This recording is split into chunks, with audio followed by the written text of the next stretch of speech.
My dear friends, आज हम लोग स्टार्ट कर रहे हैं professional ethics and professional accounting system के मोस्ट इंपॉर्टेंट एमसीक्यू की सीरीज़, जिसमें हम लोग 400 से 500 एमसीक्यू कवर करेंगे माय डियर फ्रेंड्स। एंड इसमें दोस्तों आपको हिंदी इंग्लिश दोनों लैंग्वेज में क्वेश्चंस आपको मिलेंगे। तो चलिए वीडियो स्टार्ट करते हैं बिना किसी देरी करते हुए। साथ ही साथ मैं इसमें कुछ इंपॉर्टेंट चीज़ें मुझे आपसे शेयर करनी, कुछ टॉपिक्स जैसे जिससे रिलेटेड इसमें क्वेश्चन आते हैं। सबसे पहला आपका जो है एक टॉपिक आप लोग लिख लीजिए, एडवोकेट एक्ट जो आपका है उससे काफ़ी सारे क्वेश्चन आपके आएंगे। मोस्टली इसके जो सेक्शंस हैं, धाराएं बहुत ज़्यादा आपसे पूछी जाती हैं एडवोकेट एक्ट से।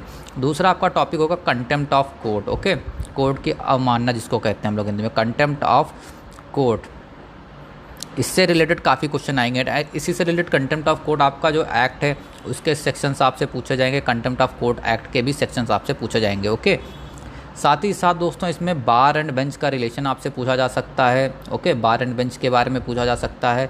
एंड साथ ही साथ इसमें आपसे जो क्वेश्चन आते हैं वो लीगल एथिक्स, आपके जो एडवोकेट्स के जो एथिक्स होते हैं उससे रिलेटेड क्वेश्चन पूछे जा सकते हैं। मोस्टली आपको जो 3 से 4 टॉपिक मैंने बताए हैं, advocate act, contempt of court act, contempt of court, criminal contempt, civil contempt और ये बार एंड बेंच।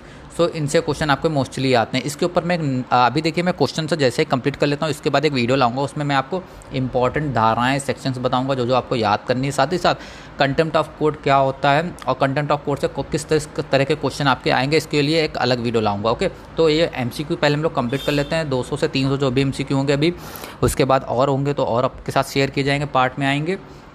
तो उसके बाद सारी वीडियो आएंगी। काफ़ी सारे लोगों का कहना है कि इस सब्जेक्ट में काफ़ी सारे स्टूडेंट की बैक लग जाती है, पास नहीं होते हैं। भाई ऐसा कुछ नहीं है भाई, जो जो बताऊंगा पढ़ के जाओ, पास होके आओगे। ओके, इस सब्जेक्ट में क्योंकि इसमें मोस्टली ऐसे क्वेश्चन आते हैं कि आपको एक तो आप लोगों ने CLP या CLA ले लिया होगा तो उसमें से क्वेश्चन आते ही नहीं। चलिए पहले स्टार्ट करते हैं वीडियो अपने पहले क्वेश्चन से, साथ ही साथ हम बात करते रहेंगे क्या क्या इंपॉर्टेंट चीज़ें हैं।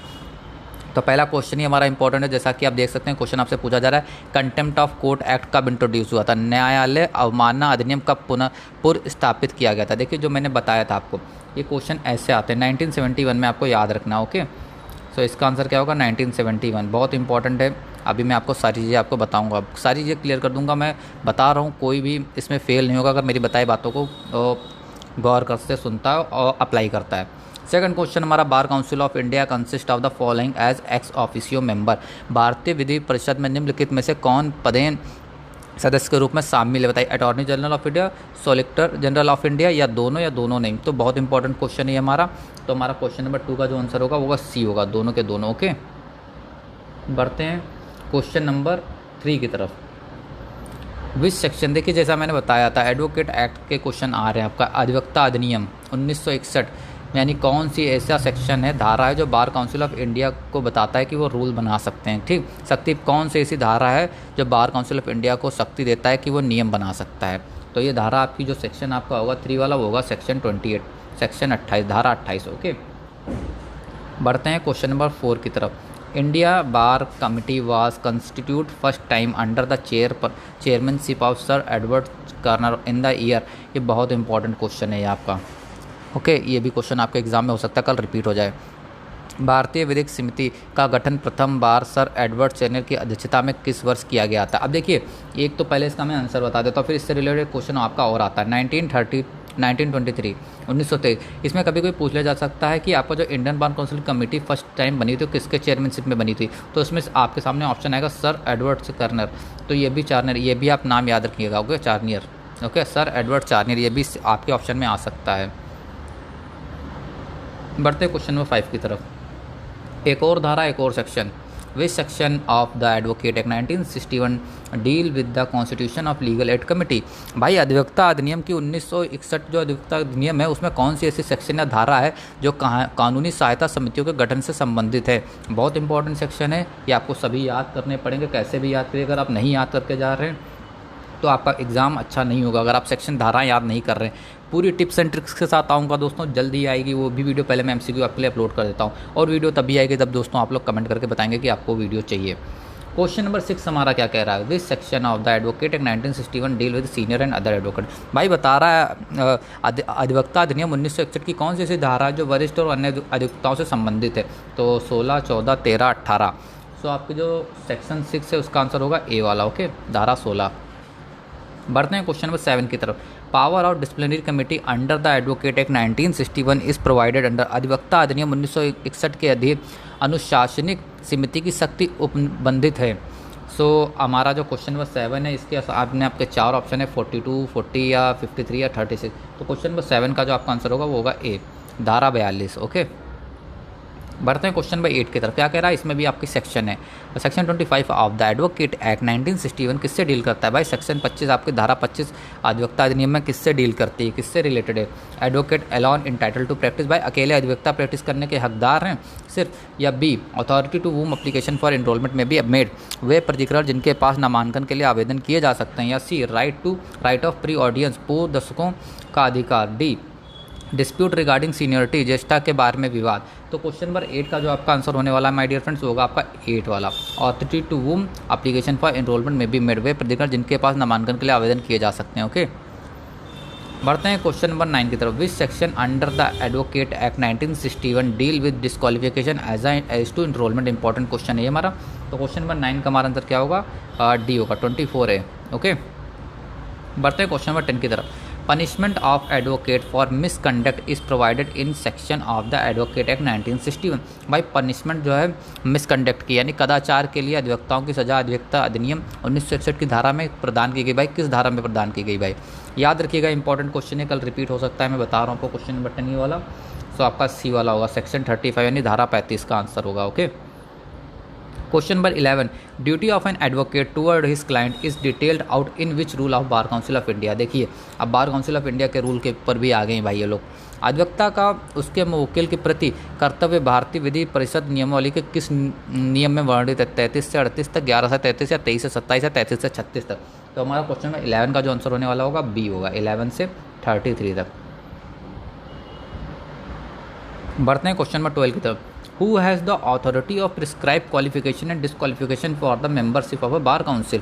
सो बार काउंसिल की सदस्यता के लिए निर्धारित योग्यता और अयोग्यता को विहित करने का अधिकार किसके पास है? भाई बताइए किसके पास है? बार काउंसिल की सदस्यता अगर किसी को डिस्क्वालीफाइड करनी है, उसको योग्यता क्वालिफिकेशन करनी है, तो उसकी जो प्रिस्क्राइब है भाई उसकी अथॉरिटी किसके पास है? स्टेट बार काउंसिल के पास है, बार काउंसिल के पास है, सुप्रीम कोर्ट ऑफ इंडिया के पास है, सुप्रीम कोर्ट बार एसोसिएशन के पास है। तो 12 का जो आपका आंसर होगा बी वाला, बार काउंसिल ऑफ इंडिया के पास है। ओके, बढ़ते हैं क्वेश्चन बैठा। देखिए कितना सिंपल सा क्वेश्चन आपसे पूछा गया है। Okay, section 42 of the advocate act 1961 क्या प्रोवाइड करता है भाई? आपका अधिवक्ता अधिनियम का 1961 की जो धारा 42 है वो क्या कहती है? पावर ऑफ डिसिप्लिनरी कमेटी, अनुशासनिक समिति की शक्तियाँ, या B appeal to the supreme court, उच्चतम न्यायालय को अपील कर सकते हैं आप, या C review of a order by disciplinary committee, disciplinary committee के ऑर्डर को रिव्यू कर सकते हैं यानी अनुशासनात्मक समिति द्वारा आदेशों का पुनर्विलोचन कर सकते हैं, या D alteration in roll of advocate, अधिवक्ताओं की नामवली में परिवर्तन कर सकते हैं। तो आपका जो 13 का जो आंसर होगा वो होगा A, power of disciplinary committee. बढ़ते हैं क्वेश्चन नंबर 14 की तरफ।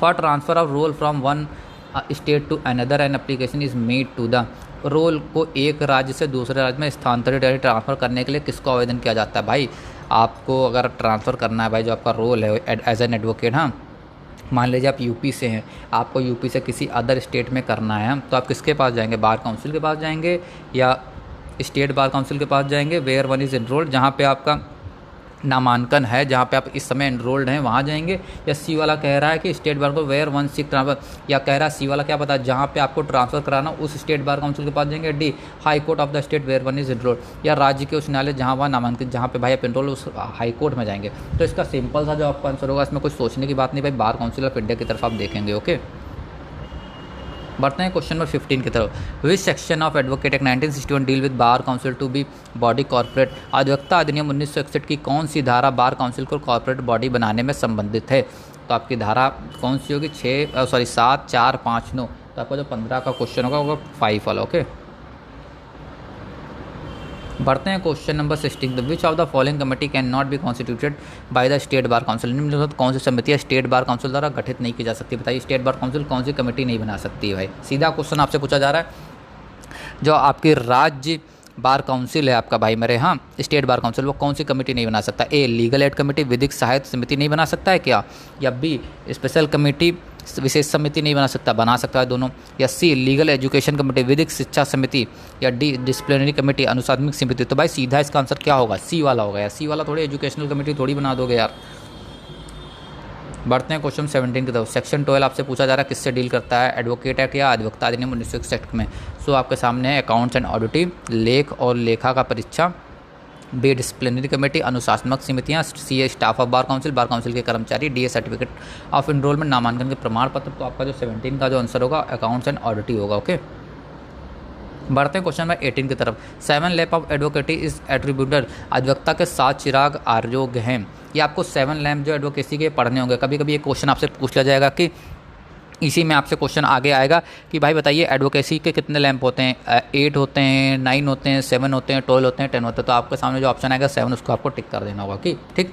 अधिवक्ता के 7 चिराग आरोग्य हैं। ओके, सो तो ये किसके तरफ जाता है, जस्टिस अबॉट पेरी की तरफ जाता है, जस्टिस हेवर्ड की तरफ जाता है, जस्टिस भागवती को जाता है, जस्टिस ग्रे को जाता है। सो हमारा 18 का जो आंसर होगा वो होगा ए वाला। ओके, अबॉट पेरी। कौन सा सेक्शन जो है 1961 एडवोकेट एक्ट का जो है अधिवक्ता अधिनियम 1961 का जो डील करता है general power of the bar council of India to make rule, bar council of India की समान शक्ति से संबंधित रखता है, बताइए। सो हमारा जो सेक्शन होगा ये 19 का जो आपका आंसर होगा 49। ओके, 49, धारा 49। बढ़ते हैं सेक्शन 20 की तरफ, सॉरी क्वेश्चन 20 की तरफ। धारा 10 हमारी क्या कह रही है अधिवक्ता अधिनियम की, ये आपसे पूछा जा रहा है। सेक्शन 10 क्या कह रहा है अधिवक्ता एडवोकेट एक्ट का। So a staff of bar council के कर्मचारी की बात कर रहा है। बी डिस्प्यूट रिगार्डिंग सीनियोरिटी, वरिष्ठता के संबंध में बात कर रहा है। सी ये constitution of committee other than disciplinary committee की बात कर रहा है। या D advocate to be the only recognized class of person entitle to practice, अधिवक्ताओं को कानून का अभ्यास करने के हकदार व्यक्तियों का एकमात्र मान्यता प्राप्त वर्ग होना चाहिए। तो हमारा जो क्वेश्चन नंबर 10 का आंसर होगा वो होगा सी वाला, सॉरी 20 का जो आंसर होगा वो होगा सी वाला, constitution of committee other than disciplinary committee. Okay, बहुत इंपॉर्टेंट क्वेश्चन है ये।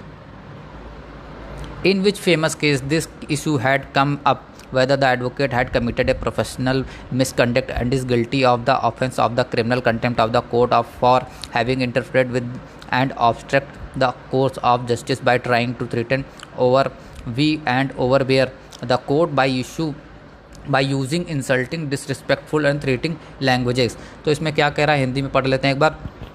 किस प्रसिद्ध मामले में यह विवाद आया था, क्या अधिवक्ता ने व्यावसायिक अवचार कारित किया है और अपमानजनक, असम्मानपूर्ण और धमकी की भाषा का प्रयोग करके न्यायालय को धमकी देने, आंतरिक करने और प्रभावी करने का प्रयास करके न्याय में हस्तक्षेप करने और अवरोध के लिए न्यायालय को दंडिक अवमानना का अपराध का दोषी है।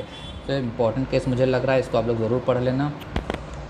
21 का जो आपका आंसर होगा ए वाला होगा। इसमें जो इस पेपर में बताई क्यों बच्चों के बैक सबसे ज़्यादा आती है, इस एग्ज़ाम में बैक आने की सबसे बड़ी वजह यह है कि इस एग्ज़ाम में जो भी क्वेश्चन पूछे जाते हैं वो मोस्टली या तो केस लॉ से पूछे जाएंगे जो बच्चे नहीं पढ़ते हैं, स्पेशली अगर आप CSJ में से हैं तो बिल्कुल ही नहीं पढ़ते हैं। दूसरा जो सबसे बड़ा कारण है वो है सेक्शन धाराएं याद करना। यहाँ पे हमें नहीं सिखाया जाता कि धाराओं का महत्व क्या है, धाराएं कैसे याद करनी, बस आपको धाराएं कुछ ही याद करने को बताई जाती है। IPC की रख लो, CRPC की रख लो, CPC की रख लो, इंडियन एविडेंस एक्ट की रख लो, बस इस 4 एक्ट के अलावा आपको कुछ बताया ही नहीं जाता, जबकि सारी चीज़ें इंपॉर्टेंट हैं आपके लिए, कंटेम्प्ट ऑफ कोर्ट वगैरह। ओके, तो इसकी भी धाराएं आपको याद करने के लिए नहीं बताया गया होगा अभी तक की। अब मैं आपसे गारंटी दे रहा हूँ कि आपके कॉलेज में अभी तक नहीं बताया गया होगा कि ये जो प्रोफेशनल एथिक्स एंड प्रोफेशनल ये जो चैप्टर है आपका कोर्स है, सॉरी सब्जेक्ट है, इसमें आपको धाराएं याद करनी, वो भी किस किस एक्ट की याद करनी है, ये भी अब तक बताया नहीं गया होगा। अधिवक्ता अधिनियम की आपको धाराएं याद करनी है, कंटेम्प्ट ऑफ कोर्ट यानी कोर्ट की अवमानना की जो अधिनियम है उसकी आपको धाराएं याद करनी है। ओके, कौन कौन सी धाराएं याद करनी है ये भी पता होना चाहिए। टोटल कितने अध्याय, टोटल कितने चैप्टर है दोनों एक्ट में ये भी पता होना चाहिए। टोटल कितने सेक्शन है, कितनी धाराएं हैं टोटल ये भी आपको पता होना चाहिए।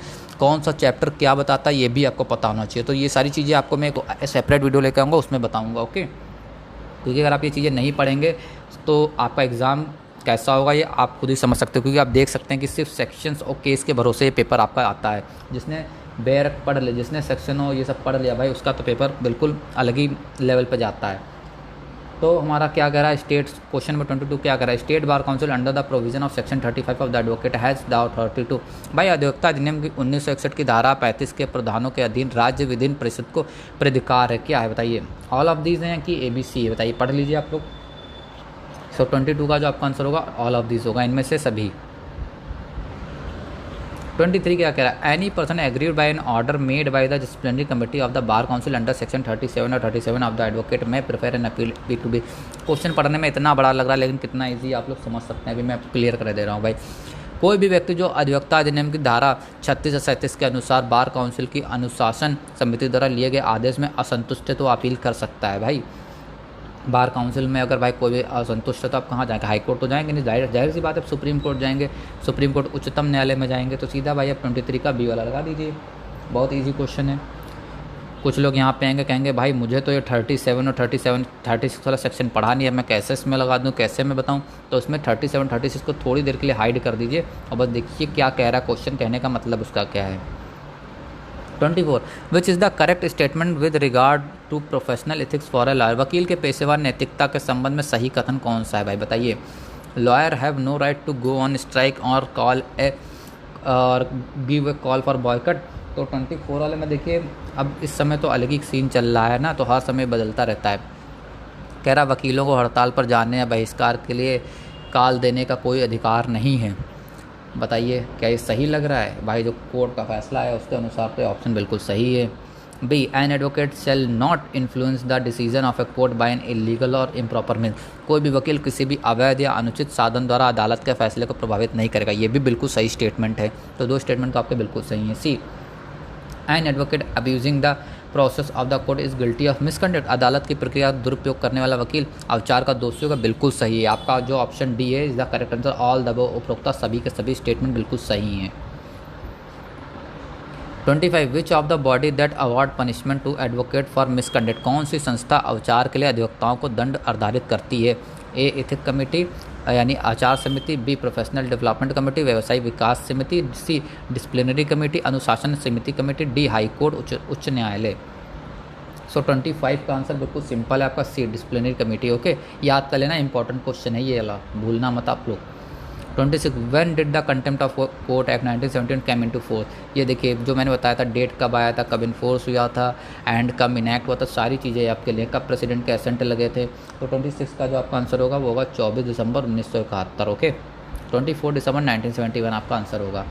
27 विच section of contempt of court है। देखिए कंटेम्प्ट ऑफ कोर्ट यानी कोर्ट की न्यायालय की अवमानना का अधिनियम का क्वेश्चन आने चालू हुआ जो मैंने आपको बताया था। Contempt of court act 1971 deal with the act not to imply enlargement of the scope of contempt. न्यायालय अवमान अधिनियम 1971 की कौन सी धारा अधिनियम द्वारा अवमान की परिधि को बढ़ाने या विविध न होने से संबंधित है भाई। 12, 9, 14, 20 ये आपके सामने ऑप्शन दिए हुए, तो 27 का आपका बी वाला होगा। ओके धारा 9। इसके बाद बढ़ते हैं 28 की तरफ। Which section of contempt of court act 1971 deal with contempt by the जज मजिस्ट्रेट और अदर पर्सन एक्टिंग जुडिशली। न्यायालय अवमानना अधिनियम 1971 की कौन सी धारा न्यायाधीश मजिस्ट्रेट या न्यायिक कार्य करने वाले न्याय व्यक्ति द्वारा अवमान से संबंधित है। तो 16, 14, 13, 18। सो जो आपका 28 का जो आंसर होगा वो होगा ए वाला, धारा 16 ये बात कहती है। ओके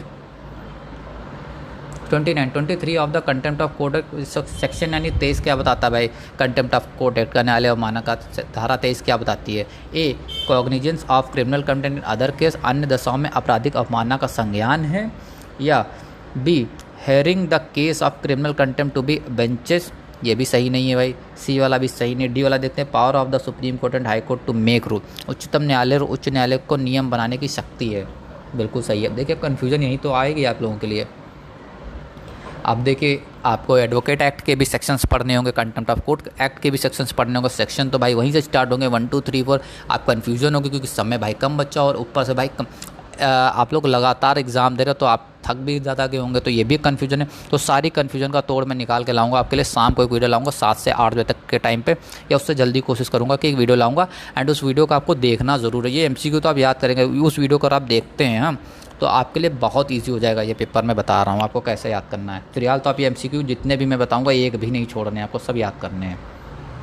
क्वेश्चन नंबर 30 क्या कह रहा है, एक्ट नॉट अप्लाई टू नव्या पंचायत और other village court is provided in section of the contempt of court act 1971। भाई अधिनियम का न्याय पंचायतों का अन्य ग्राम न्यायालयों को लागू न होने वाला न्यायालय अवमान अधिनियम 1971 पर प्रदान किया गया। 24, 22, 21, 23। तो 30 का आपका जो आंसर होगा वो सी होगा। ओके 21 बढ़ते हैं क्वेश्चन नंबर 31 की तरफ। सेक्शन 17 क्या है भाई, पूछ रहा है भाई धारा 17 क्या है इसकी, कंटेम्प्ट ऑफ कोर्ट की। तो 31 का जो आपका आंसर होगा वो होगा ए, प्रोसीजर आफ्टर कॉग्निजेंस, संज्ञान के पश्चात प्रक्रिया। ओके, 32 की तरफ बढ़ते हैं। कौन सा सेक्शन भाई डील करता है fair criticism of judicial act not contempt, fair criticism of judicial act not contempt, न्याय कारण की उचित आलोचना का अवमानना ना होना प्रदर्शित करती है। बताइए कौन सी धारा है, 7, 4, 5, 9। तो 32 का जो आपका आंसर होगा सी वाला। ओके, 5। बढ़ते हैं 33 की तरफ। सेक्शन 12 आपसे पूछा जा रहा है धारा 12 क्या कहती है कंटेम्प्ट ऑफ कोर्ट का, न्यायालय अवमान अधिनियम की। सो इसका 33 का जो आपका आंसर होगा वो होगा A, punishment for contempt of court. बहुत इंपॉर्टेंट सेक्शन है ये, याद रखना आप लोग। या आपको पता है कि कंटेम्प्ट ऑफ कोर्ट में कितने तरह की पनिशमेंट मिलती हैं, कैसी होती है? देखिए, या तो 6 मंथ की जेल होती है, 2000 रुपये तक फाइन होता है, या दोनों के दोनों होता है। ये चीज़ आप लोग याद रखना हो, कहीं पे भी लिख लीजिए। और आपका जो कंटेम्प्ट होता है दोस्तों, ये जो अवमानना होती है 2 तरह की होती है, क्रिमिनल और सिविल। ओके, कैसे क्या होती है ये भी हम डिस्कस करेंगे, क्रिमिनल और सिविल। मैं छोटी सी चीज़ बता दे रहा हूँ उसमें क्या होते हैं। अगर कोई भी पर्सन हो गया, हाँ, वो कोर्ट के खिलाफ कुछ डिसरिस्पेक्टफुल या डिसओबीडियंस वर्डों का यूज़ करता है, कोर्ट की जो प्रक्रिया होती है उसमें अनुशासनहीनता करता है, उसके एडमिनिस्ट्रेशन को कुछ भी करता है, तो कोर्ट क्या करती है, कोर्ट कंटेम्प्ट ऑफ कोर्ट होता है। अब मैं इसको बताऊंगा सिविल कंटेम्प्ट का था, क्रिमिनल कंटेम्प्ट, इसके ऊपर एक पूरी डिटेल वीडियो लाऊंगा, तब आप लोग समझेंगे। ऐसे ना मैं आपको समझा पाऊंगा ना आप समझ पाएंगे बीच में। ओके, मैंने थोड़ा सा आपको डिटेल में बता दिया गया ताकि आप समझ जाएँ क्या होता है। कोर्ट की प्रक्रिया में बाधा डालना, कोर्ट के फैसलों में बाधा डालना, कोर्ट के खिलाफ कुछ कहना गलत, इस तरह की चीज़ों को हम लोग कंटेम्प्ट ऑफ कोर्ट कहते हैं। ओके, जब कोर्ट की अवमानना होते हैं, आप सीधी बात न्यायालय की अवमानना कर रहे हैं, ओके, वही आपके लिए कंटेम्प्ट ऑफ कोर्ट है। 34 विच section of the contempt of court act 1971। देखिए इस क्वेश्चन में कोई लीव कर रहा हूँ दोस्तों, क्योंकि सीधा धाराओं का क्वेश्चन है, आप लोगों को धारा याद करनी होंगी। सो इसका ए वाला आंसर होगा, सेक्शन 7 आपसे कहता है, धारा 7 आपसे ये कहती है। 35 भाई कौन, धारा 10 क्या कहती है, सेक्शन 10 क्या कहती है, सीधा आपसे ये पूछा जा रहा है। तो 35 का जो आपका आंसर होगा वो होगा C, power of high court to punish contempt of subordinate court, अधीनस्थ न्यायालयों के अवमान के लिए दंडित करने की उच्च न्यायालय की शक्ति। देखिए जो पेपर वो स्टूडेंट देख रहे हैं जो सेक्शन याद करने में, धारा याद करने में वीक हैं, उनके वो काफ़ी टफ पेपर लग रहा होगा, मैं जानता हूँ काफ़ी टफ आप लोगों को पेपर लग रहा होगा, आपको डर भी लग रहा होगा कल का एग्ज़ाम के लिए। इसके बाद है contempt of court belong to, contempt of court किसको बिलोंग करती है? भारत के संविधान के 7वीं अनुसूची के संघ में की सूची की एंट्री 77 और राज्य सूची की एंट्री 14 में, या बी या सी या डी या इनमें से कोई नहीं। तो 36 का आंसर होगा भाई इनमें से कोई नहीं। जाओ इसको पढ़ो मत फिर, जब इनमें से कोई ऑप्शन ही नहीं है। The designation senior advocate is provided under, वरिष्ठ अधिवक्ता पदनाम को किस धारा के अधीन प्रदान किया गया? अब आपका फिर एडवोकेट एक्ट से रिलेटेड क्वेश्चन आ गया। तो 37 का आपका आंसर क्या होगा? धारा 16 सेक्शन 16। ओके,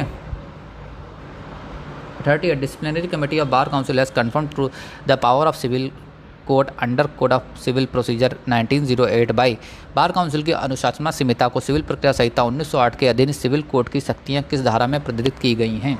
तो 38 का जो आपका आंसर होगा वो होगा आपका बी वाला। बढ़ते हैं 39 की तरफ।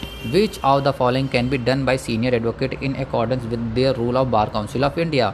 सो आपका 39 का जो आपका आंसर होगा वो होगा ए वाला। ओके, जूनियर एडवोकेट के निर्देश में वकील की ओर से रियायत देना। क्वेश्चन नंबर 40 की तरफ बढ़ते हैं।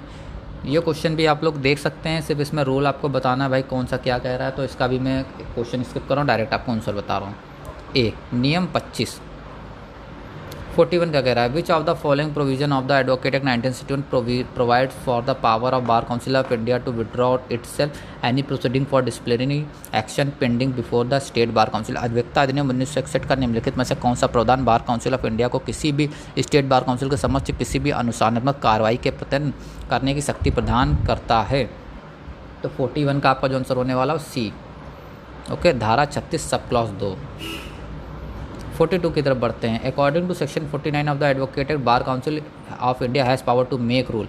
भाई अधिवक्ता अधिनियम 1961 की धारा जो 49 है उसके अनुसार जो बार काउंसिल ऑफ इंडिया के पास ऐसे नियम बनाने का अधिकार है, जो किस तरह का नियम बनाने का, किस तरह का रूल बनाने का अधिकार है।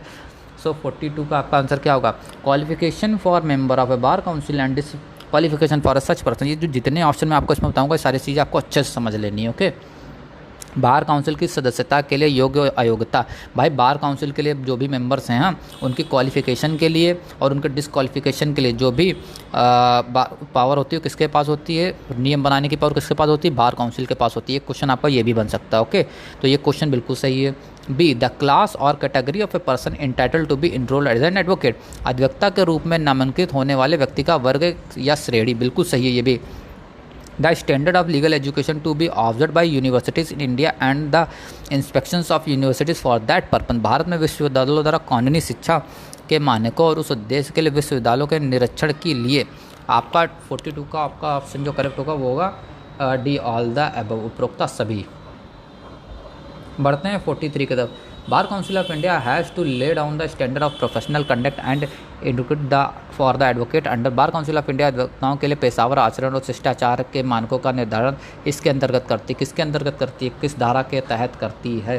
तो 43 का जो आपका आंसर होगा वो होगा बी, 7 सब clause 1 sub clause B of the Indian advocate act 1961। अधिवक्ता अधिनियम 1961 की धारा 7 सब क्लॉज 1 सब क्लॉज बी।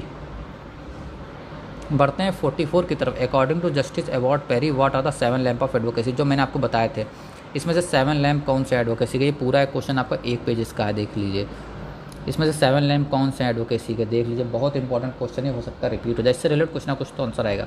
इसका जो मैं राइट आंसर है वो मैं आपको बता दे रहा हूँ। आपका क्वेश्चन में 44 का जो राइट आंसर है वो होगा बी। एक तो हॉनेस्टी, ईमानदारी होनी चाहिए, ठीक। दूसरा करेज होना चाहिए, साहस होना चाहिए, ठीक। करेक्ट आंसर आपका बी है। तीसरा इंडस्ट्री, उद्योग होना चाहिए। विट होनी चाहिए, विवेक, इलोक्वेंस होनी चाहिए, वकीलता, जजमेंट होना चाहिए, निर्णय होना चाहिए, फेलोशिप होनी चाहिए। ओके, इन्फ्लुएंस, प्रभाव होना चाहिए, ठीक। तो ये 7 लैंप हैं एडवोकेसी के। क्वेश्चन नंबर 45 अब देखिए, पूछा जा रहा है एडवोकेट एक्ट भैया कब आपका अधिवक्ता अधिनियम कब फोर्स में कब आया था, कब लागू हुआ था? सो इसका जो आंसर होगा दोस्तों 45 का वो होगा ए वाला, 19 मई 1961। Okay, the maximum limit of the member of state bar council. राज्य बार काउंसिल के सदस्यों की अधिकतम सीमा कितनी है भाई, बताइए? 15, 20, 25 या नॉन ऑफ द अबव। तो 46 का जो आपका आंसर होगा वो सी होगा, 25। ओके, बेसिक क्वेश्चन है। केस है ये, केस आप लोग पढ़ लेना, मैं डायरेक्ट इसका आंसर बता रहा हूँ। ओके, केसेस कोई नहीं छोड़ना है, केसेस बिल्कुल लास्ट में याद करना, लेकिन याद ज़रूर कर लेना, बहुत इंपॉर्टेंट है। ओके,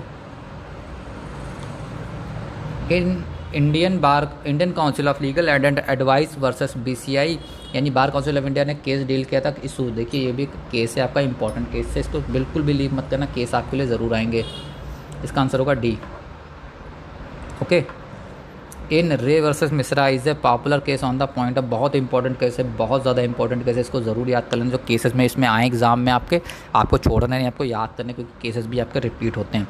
जो 49 का जो आपका आंसर होगा डी होगा, कंटेम्प्ट ऑफ कोर्ट से रिलेटेड केस है, ठीक। रेट ऑफ टेरिटोरियल किसके अगेंस्ट इशू हो सकती है? उत्प्रेक्षा रेट किसके विरुद्ध जारी की जा सकती है? सो आपका जो 50 का करेक्ट आंसर होगा वो होगा डी, ए लोअर कोर्ट और क्वासी-जुडिशियल बॉडीज, निचली अदालत एवं या अर्ध न्यायिक निकाय। बढ़ते हैं क्वेश्चन 51 की तरफ। Who among the following is not a public servant, निम्नलिखित में से कौन लोक सेवक नहीं है भाई? कौन पब्लिक सर्वेंट नहीं है बताइए? लिक्विडेटर यानी परिमामक, ए सिविल जज, सिविल न्यायाधीश, सेक्रेटरी ऑफ कोऑपरेटिव सोसाइटी यानी सहकारी समिति का सचिव, या डी नॉन ऑफ द। तो 51 का आपका आंसर क्या होगा? सी वाला। ये भाई पब्लिक सर्वेंट थोड़ी है, ये भी आपका केस लॉ पूछा जा रहा है, आपके ऊपर बता दिया जाएगा कि ये डिसीजन, ये पूरा डिसीजन आया था, किस केस में डिसीजन लिया गया था, ये जो आपके सामने क्वेश्चन लिखा हुआ है। सो जो 52 का आंसर होगा डी होगा। ओके, ये बहुत इंपॉर्टेंट केस होने वाला है। सॉलिक्टर केस किसको कहते हैं? ओके, सॉलिक्टर का वाद कहा जाता है, किस केस को कहा जाता है? तो 53 का जो आपका आंसर होगा वो होगा ये डी वाला, central machine tool institute versus deputy registration of trade union. Okay, बहुत इंपॉर्टेंट केस है ये, याद कर लेना आप लोग। ये भी आपका केस लॉ है, आप लोग देख लेना इसको। 54 में आपसे क्या कह रहा है? Vikramaditya versus Smriti Jamila Khatoon is an important case, किससे रिलेटेड है बताइए? सो ये आपका जो 54 का आंसर होगा माय डियर फ्रेंड्स होगा डी वाला, defrauding the client by exploiting the client literacy, ग्राहक की निरक्षरता का शोषण करके ग्राहक से कपट करता है। इस मामले में केस आया था। कभी कभी आपसे उल्टा पूछ लेगा कि defrauding the client by exploiting the client literacy यानी ग्राहक की निरक्षरता का शोषण करके ग्राहक से कपट करना, ये किस केस में बताया गया था? तो आपको क्या, सॉरी फॉर दैट, सो आपको इसका आंसर क्या देना होगा, विक्रमादित्य वर्सेस श्रीमती जमीला खातून। बढ़ते हैं क्वेश्चन 55 की तरफ। PIL is criticise on the ground of, PIL भाई किस ग्राउंड पे क्रिटिसाइज की जा सकती है, याचिका जनित याचिका का किस आधार पर आलोचना की जा सकती है, प्राइवेट, पॉलिटिकल या ट्रेमेंडस इंक्रीजिंग लिटिगेशन, मुकदमेबाजी में ज़बरदस्त वृद्धि, या ऑल द अबव। तो 55 का जो आपका आंसर होगा डी ऑल द अबव भाई, सभी उपरोक्त सभी। Filing with the court to object owns और अनदर इम्प्रिजमेंट इस कार्ड, अदालत के सामने स्वयं अथवा किसी और बंदीकरण को चुनौती देने के लिए क्या दाखिल किया जा सकता है, रिट। ये तो बहुत इंपॉर्टेंट क्वेश्चन है, आपने कॉन्स्टिट्यूशन में भी पढ़ा होगा, तो आपके लिए इसमें तो कोई ऑप्शन ही नहीं दिया गया भाई 56 में, सॉरी फॉर देट। 56 का आपका ऑप्शन क्या होगा, बी, हबीज कॉर्पस। मैंने स्टार्टिंग में देखा ही नहीं था, बंद प्रत्यक्षीकरण की रिट। ओके, बहुत इंपॉर्टेंट है ये भी आपसे केस पूछा जा रहा है कि इस केस में भाई सुप्रीम कोर्ट ने misconduct evidence breach of disciplinary के बारे में बात की थी। किस मामले में सुप्रीम कोर्ट ने कहा था कि अनाचार अनुशासन के उल्लंघन के विचारों को बढ़ावा देता है, PD गुप्ता वर्सेस राममूर्ति या RJ रतन वर्सेस D कनिकर्मा। बताइए किसका है, A या C, बताइए कौन सा होगा। 57 का आंसर होगा आपका B वाला। ओके, MR मुरली, इसमें आप याद रखना MR मुरली, अगर ये केस पूछा जाए misconduct and invasion breach of discipline, अगर ये कहीं पर दिखे केस तो आप इसमें क्या याद रखेंगे, इसमें बस आपको एक नाम याद रखना है, ये MR मुरली जी का। Okay, what is punishment for advocate of the establishing finding the bar council is misappropriate, वकील के लिए सज़ा क्या है यदि बार काउंसिल के स्थापित निष्कर्षों उसमें गड़बड़ी की, इम्पोज अ फाइन, जुर्माना लगाया जा सकता है, name of the advocate will be struck from the roll, वकील के नाम से रोल हटाया जा सकता है, सस्पेंशन फ्रॉम ड्यूटी, विधि शासन से निलंबित किया जा सकता है। तो 58 का आंसर क्या होगा, डी ऑल द अबव, सभी। 59 की तरफ बढ़ते हैं। कौन सा सेक्शन भाई बताता है मिसकंडक्ट ऑफ एडवोकेट के पनिशमेंट के बारे में। ओके, अधिवक्ताओं के अवचार के लिए सज़ा कौन सा सेक्शन देता है, 29, 35, 37 या ऑल द अबव। तो 59 का आपका आंसर होगा बी वाला 35। बढ़ते हैं क्वेश्चन नंबर 60 की तरफ। जज की रिटायरमेंट एज कितनी होती है भाई, जो जज होता है उसकी सेवानिवृत्ति की आयु क्या है, रिटायरमेंट एज क्या है भाई। तो क्वेश्चन 60 का आंसर होगा 65 years. Okay, section 24A of the advocate act 1961 क्या प्रोवाइड कराता है भैया, क्या बताता है बताइए। तो 61 का आपका आंसर क्या होगा, डी वाला, नॉन ऑफ द, इसमें है ही नहीं भाई, इसको पढ़ लेना है, बहुत इंपॉर्टेंट। ये मैंने आपको इससे पहले भी बताया था, मैंने एक बार हम लोग जहाँ तक डिस्कस कर चुके हैं इस सेक्शन को, अगर नहीं डिस्कस किया तो इसको ज़रूर याद कर लेना आप लोग, बहुत इंपॉर्टेंट धारा है ये आपकी। The lawyers first duty is the law state client code, lawyer की भाई वकील की पहला कर्तव्य क्या है, विधि, राज्य, मौकिल या न्यायालय। तो उसकी पहली ड्यूटी जो होगी वो होगी court. Okay, power of admission to the practice of law by the supreme court is, सर्वोच्च न्यायालय द्वारा कानून के अभ्यास में प्रवेश की शक्ति है, बताइए क्या है। तो 63 का जो आपका आंसर होगा वो होगा बी, कॉन्स्टिट्यूशनल पावर है, बस संवैधानिक शक्ति है। 64 कौन सा सेक्शन में डिफाइन करता है कंटेम्प्ट ऑफ कोर्ट एक्ट को, भाई अवमान की परिभाषा तो करती है 2A, बहुत इंपॉर्टेंट है, बहुत ज़्यादा इंपॉर्टेंट एक सेक्शन है आपका, कल एग्जाम में ज़रूर आएगा, मुझसे आप पूछ लीजिए, मैं बता रहा हूँ। इसी के साथ आपका ये जो नेक्स्ट है क्रिमिनल कंटेम्प्ट किस में बताया जाता है, जो मैंने आपको बताया था क्रिमिनल कंटेम्प्ट आपका 2C में बताया गया था दोस्तों। 65 का आपका आंसर होगा 2C में, क्रिमिनल कंटेम्प्ट के बारे में बताया गया। आपराधिक अवमानना किस में बताई गई है, 2C of the contempt of court act में, 2C ऑफ द अवमानना अधिनियम 1971 की धारा में बताया गया। ऐसे ही आपकी जो सिविल वाली है, सिविल कंटेम्प्ट, हाँ क्रिमिनल कंटेम्प्ट होता है, दूसरा होता है सिविल कंटेम्प्ट। सिविल कंटेम्प्ट आपका 2B में बताया गया। ओके, सिविल कंटेम्प्ट आपका किस में बताया गया, इसमें क्वेश्चन भी आया नहीं, अगर आएगा तो मैं आपको बताऊंगा। सिविल कंटेम्प्ट आपसे पूछा जाता है सेक्शन 2B धारा 2B में बताया गया। Okay, which section of the contempt of court act 1971 deal with defence of criminal contempt, भाई क्रिमिनल कंटेम्प्ट का डिफेंस किस सेक्शन में बताए गए हैं बताइए। सो 2 से 10 तक बताए गए हैं, 3 से 7 तक है, 3 से 12 तक है, 15 से 20 तक। तो 66 का जो आपका आंसर होगा बी होगा, 3 से 7 तक बताए गए हैं। Advocate rights are provided in advocates 1960 under which section, भाई अधिवक्ताओं के जो अधिकार हैं किस धारा में बताए गए हैं बताइए, 23, 30 या 33। तो 67 का आपका आंसर क्या होगा, डी ऑल द अबव। 68 की तरफ बढ़ते हैं। The bar council of India is a statutory body that regulate and represent the Indian bar, it is was establish under section, भारतीय विधि परिषद एवं संवैधानिक संस्था है जो भारतीय बार को नियंत्रित एवं प्रतिनिधित्व करता है, की स्थापना धारा के अंतर्गत की गई थी, किस धारा के अंतर्गत की थी बताइए। 68 का आपका जो आंसर होगा वो होगा ए वाला। ओके, धारा 4 सेक्शन 4। बढ़ते हैं क्वेश्चन नंबर 69 की तरफ। कौन सी ऐसी विच of the following is advocate duty, कौन सी ऐसी एडवोकेट की ड्यूटी है टुवर्ड दिस क्लाइंट, मुवक्किल के प्रति क्या कर्तव्य भाई अधिवक्ता का क्या होता है। बाउंड टू एक्सेप्ट ब्रीफ, संक्षेप स्वीकार करने के लिए बाध्य होता है। Not appear in matter where he self is a witness, उन मामलों में स्थापित नहीं होगा जिसमें वह स्वयं गवाह है। या upward the interest of the client, मुवक्किल के हित को बनाए रखना है। या डी ऑल द अबव। तो 69 का आंसर आपका क्या होगा, D all the above. Okay, उपरोक्ता सभी। In which year Indian parliament introduce the advocate welfare fund act. Okay, किस ईयर में पार्लियामेंट में इंट्रोड्यूस किया था advocate welfare fund act. So important question है आपका, इसका आंसर होगा आपका बी वाला। सो गाइस 70 क्वेश्चन तक आ गए। मैंने देखिए काफ़ी जल्दी मैंने बनाने की कोशिश की, काफ़ी समझाने की कोशिश की है। इस वीडियो में जो हम MCQ डिस्कस करेंगे पार्ट 1 होगा हमारा, अभी और थोड़े डिस्कस करने भी पार्ट 1 में, इसके बाद पार्ट 2 आएगा एंड पार्ट 3 भी आएगा। एंड उसके बाद जो मैंने आपको बताई थी उसमें मैं अलग से कुछ इंपॉर्टेंट चीज़ें सेक्शन बतानी, धाराएं बतानी है आपको। हर एक एक्ट की जो आपके प्रोफेशनल एथिक्स का जो पेपर होने वाला उसमें महत्वपूर्ण है। तो अगर आपको वीडियो चाहिए तो प्लीज़ आप लोग कमेंट में बताना, तभी मैं बनाऊंगा। दोस्तों की वीडियो बनाने में काफ़ी मेहनत लगती है, अगर आप सपोर्ट नहीं करेंगे तो कैसे चलेगा। आप लोग सपोर्ट करिए, इसलिए वीडियो प्लीज़ लाइक करें, कमेंट करके बताएं आपको वीडियो कैसी लग रही है हमारी। एंड चैनल सब्सक्राइब करें। काफ़ी लोग चैनल सब्सक्राइब नहीं, किसी वीडियो देख रहे हैं, गलत लगता है यार, सब्सक्राइब करो चैनल यार। 71 वाला क्या कह रहा है देखते हैं। Advocate to be the only recognise classes of person entitle to practice law is provided in section of the advocate 1961। केवल अधिवक्ता वर्ग ही विधि व्यवसाय करने का हकदार या प्रावधान अधिवक्ता अधिनियम 1961 की धारा में किया गया। किस धारा में किया गया, ये हमसे ये पूछ रहा है, किस सेक्शन में किया गया है। तो 71 का आंसर होगा बी वाला, 29 धारा 29 में। बढ़ते हैं 72 की तरफ। Which of the following case related to professional misconduct. भाई व्यावसायिक औचारों से संबंधित कौन सा केस है, बताइए कौन सा वाद है। तो इंपॉर्टेंट है, जो मैं आंसर इसका बताऊंगा इंपॉर्टेंट है ये। प्रहलाद शरण Gupta versus bar council of India, बहुत इंपॉर्टेंट केस है। कौन सा सेक्शन है जो कंटेम्प्ट ऑफ कोर्ट एक्ट का जो प्रोवाइड कराता है, क्या प्रोवाइड करता है, procedure where contempt is in the face of the court, बताइए। तो 73 का जो आपका आंसर होगा वो होगा सी, धारा 14। Duties of an advocate toward colleagues is prescribe की गई थी, बताइए। अधिवक्ता के सहकर्मियों के प्रति कर्तव्य का उल्लेख किया गया था, किस केस में, किस रूल में किया गया, बताइए। इसमें आपके चैप्टर है, सेक्शन है और रूल बताया गया है, बताइए। बार काउंसिल ऑफ इंडिया रूल 1976 के कौन सा चैप्टर कौन से सेक्शन में किया गया था। सो जो इसका 74 का आंसर है, पहली बात तो क्वेश्चन बहुत ज़्यादा इंपॉर्टेंट है, इसको आप लोग याद कर लेना, हो सकता है कल फिर आए आपके एग्जाम में ये। ए वाला आंसर होगा। ए जस इन पर्सोनम मीन्स ए राइट अगेंस्ट। जस इन पर्सोनम का तात्पर्य है अधिकार, कौन सा अधिकार, बताइए। 75 का आपका आंसर क्या होगा, ए वाला, specific person. Okay. Who describe jurisprudence as a lawyer एक्सटर्वेशन।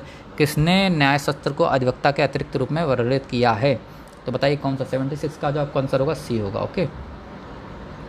बढ़ते 77। Which of the following is a bulwark of person freedom. निम्नलिखितों में से कौन सा दैहिक स्वतंत्रता का बचाव है। तो 77 का जो आपका आंसर होगा C, habeas corpus. 78 freedom of trade, commerce and intercourse through the territory of India is mention under. Bharat के पूर्व क्षेत्र में व्यापार, वाणिज्य और संपर्क की स्वतंत्रता का उल्लेख किया गया है, बताइए। तो 78 का जो आपका क्वेश्चन का आंसर होगा सी, आर्टिकल 301। ओके, अनुच्छेद 301 के अंतर्गत किया गया है। Act of court can do wrong to any person which concept relate to this ideology. न्यायालय के कार्यों का किसी व्यक्ति के प्रति कोई अपकार नहीं कर सकता, कौन सी अवधारणा इस विचार से संबंधित है। तो 79 का जो आपका आंसर होने वाला है वो होगा C, restitution. Okay. 80 principle of res judicata. अभी देखिए एक चीज़ तो मैंने आपको बताई ही नहीं, इसमें रेस जुडिकाटा से रिलेटेड भी क्वेश्चन आए नहीं हो, ये भी पूछे जा सकते हैं आपसे। ओके। सो देखिए मैंडेटरी है principle of res judicata, directory है, डिस्क्रिशनरी है, बताइए। ये आपने CPC में पढ़ा होगा, अगर आपका CPC अभी तक आपने पढ़ा तो आपने पढ़ा होगा। तो इसका आंसर क्या है, मैंडेटरी होता है। ओके। सो दोस्तों आज की वीडियो मैं यहीं पे एंड कर रहा हूँ। दोस्तों आई होप वीडियो पसंद आई होगी।